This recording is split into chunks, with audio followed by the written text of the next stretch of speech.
No se puede. No se puede. Para hablar, Miriam, ahora de la influencia de Japón Mañana. en nuestra literatura. Sí, bueno, comentamos antes que sobre todo lo que tiene que ver con Argentina, con América en general, pero lo que tiene que ver con Argentina es los japoneses que después de la Segunda Guerra Mundial, país destrozado, tienen que venir a hacerse la América, porque si no, no tienen manera de sobrevivir. ¿Qué pasa con esto? No solamente traen su cultura, traen los oficios que caracteriza también a la cultura japonesa, sino que traen su literatura, traen sus cocinas, traen una manera de vivir y además traen ¿qué? Traen el arraigo y por supuesto descendencia. Entonces, de esos descendientes tenemos gente que se ha dedicado a la literatura y también tenemos gente que siendo argentina y no teniendo nada que ver con los japoneses, sí es un amante de la literatura japonesa. ¿Cuál es la característica de lo que sería lo japonés, por ejemplo? ¿Qué sería la influencia japonesa? Ay, qué linda pregunta esa. Vamos, linda, linda, no es buena, linda, perdón. linda. Qué Es buena. buena, Linda qué la buena. pregunta. Qué buena pregunta.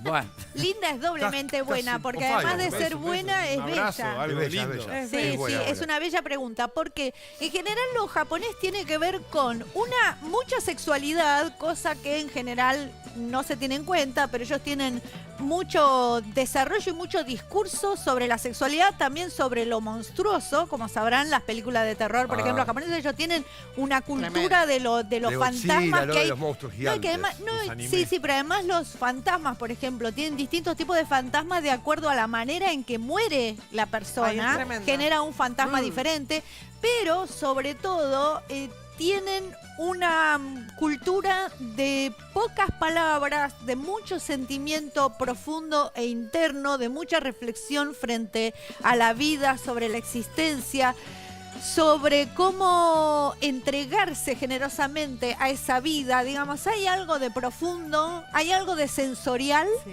¿no? Por El los erotismo. colores, por el aroma, por la comida, por lo sexual, pero también hay algo de profundo, de espiritual en la cultura japonesa que es muy atrapante. También tiene su ritmo, ¿no es cierto? Bueno, vamos a empezar por Maximiliano Matayoshi.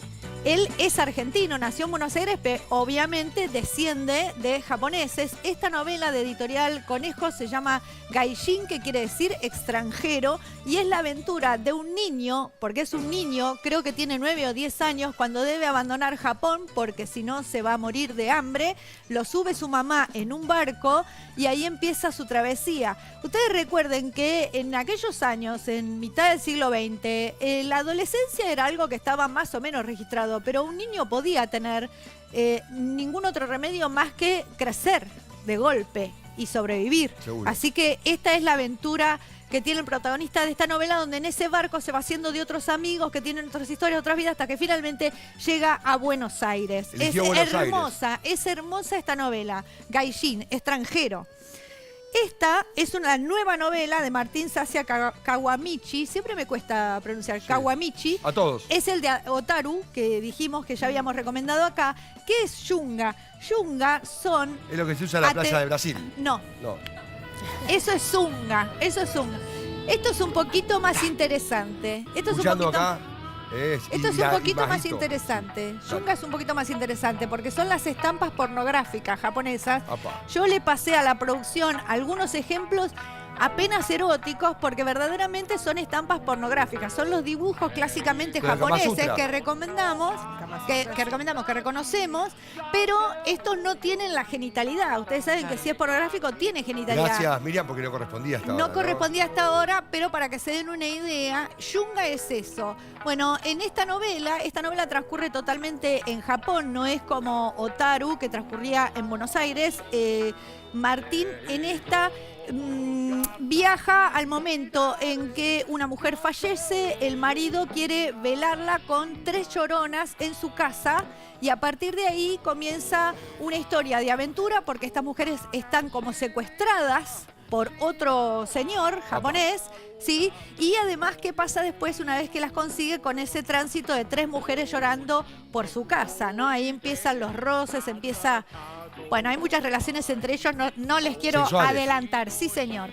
Después, Valeria Correa Fis tiene este libro de cuentos que fue finalista del premio de García Márquez, La condición animal. Tiene un cuento acá que es Las invasiones, es este cuento que tiene como base, punto de partida, una fotografía de un jardín japonés ese jardín japonés crea como una dimensión paralela que se abre y la transporta a un lugar en Japón. Es como si ella estuviera en Occidente y a través de esa fotografía terminara en un jardín Como una japonés. puerta, un gate, ¿no? Exacto, como si fuera una puerta. Es extraño, es muy inquietante y muy lindo este cuento. Después, para los que quieran leer algo japonés, pero que se pueda conseguir en las librerías ahora y que no sea Kensaburo Murakami, etcétera, etcétera, alguien nuevo Kawakami. que a mí me resultó interesante es este libro, Hiromi Kawakami, Los amores de Nishiro. Acá tenemos otra vez la sexualidad, que para mí es importante. Nishiro es un amante extraordinario, pero en esta novela ella cuenta distintas historias que se van entrelazando. Es como si fueran cuentos, pero no son cuentos, es una novela, porque son en distintos momentos de la vida de Nishiro. O sea que de pronto lo tenemos como adulto, pero también lo podemos tener como adolescente. Y quizás en un momento lo tenemos teniendo relaciones con una compañera de trabajo y en otro momento, tal vez, te lo digo, agárrate, con la hermana. Ay, No se sabe por qué, pero es muy sutil, es muy interesante, es muy sexy, pero a la vez muy intelectual. Esto es lo que tiene la literatura, lo fuerte de la literatura japonesa. Así que estas son las recomendaciones, pero para después vamos a tener algo muy especial. A ver. Vamos a tener de regalo esto que no voy a explicar ahora, pero quiero que se queden pensando porque yo estoy juntando para regalar en el día de hoy a Edo Guarampo, el lagarto negro de Salamandra Black, que es un policial, y a Edgar Allan Poe, cuentos esenciales de la editorial, ya te digo, Claridad. En el último bloque lo vas a saber. Mirá, el último porque termina bloque, 12 en que Pau. queda. Hay que esperar. Muy bien, muchas gracias por la columna. Mira, la verdad, apasionante. Me llama la atención que haya algunos títulos en japonés, ¿no? Que uno tenga que meterse adentro del libro para saber de qué se trata. Vos sabés que si a mí me siguen en Twitter, ven que cuando yo leo, además empiezo a subir las traducciones, porque busco en el diccionario todo el tiempo. Y busco en el diccionario de Google y también el de imágenes. Porque a veces tenés la palabra en la descripción y no te alcanza y hay un montón de objetos que los reconoces y los aprendés porque los ves en las fotos e imágenes de la búsqueda en internet. Se aprende muchísimo. Espectacular. Muchas gracias, Miriam. Y ahora vamos